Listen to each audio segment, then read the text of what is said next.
Up to 300 homeowners in a new subdivision north of Christchurch have just found out their area may be flood prone. Kaiapoi's Silverstream Estates was fast-tracked using special earthquake legislation and is home to many who were forced to leave Christchurch and also a local residential red zone.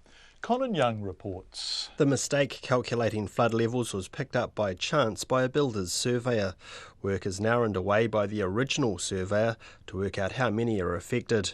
The properties were supposed to have an extra 300 millimetres of breathing space, known as freeboard, to guard against rising sea levels, but the miscalculation means they may have been left with half this amount.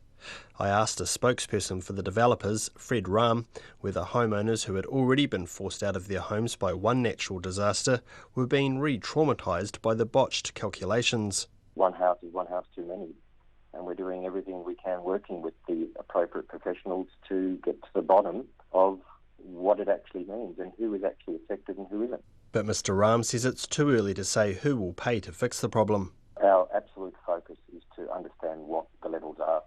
And then once we understand what we're dealing with, we can then take the next step forward. This is way too early to be commenting on anything until we actually know what it is that we're talking about. A Silverstream resident, Lorna Chilton, says she's not worried about her own place becoming flooded, but does worry about property prices being affected. That's one thing. My friend has built the house next door and it's just going on the market now, so as he said, well, that won't be good for that. Another homeowner, Chris Veer, says he's also not worried about any immediate threat from flooding, but would like to see the problem fixed. You're looking at 350 homes and, in excess of, I suppose, $100 million worth of property, then, they should have got it right first time round. And so who would you like to see sort of take responsibility for that? The engineers. They were employed by the council to get the levels right, and if they've made a mess, then they need to make amends. The Waimakariri District Council granted a resource consent to the developer based on the faulty data.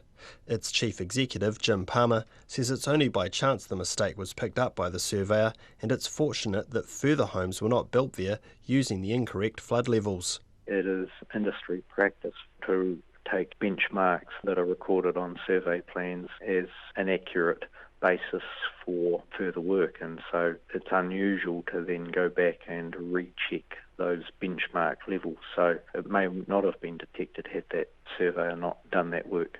Jim Palmer says the earthquakes may have contributed to the benchmark markers used to establish flood levels being in the wrong position. There is still some work to be done about how did the error occur, and there is a question mark around whether settlement following the earthquakes meant that some of the benchmarks that they were referencing to had settled, but that is yet to be confirmed.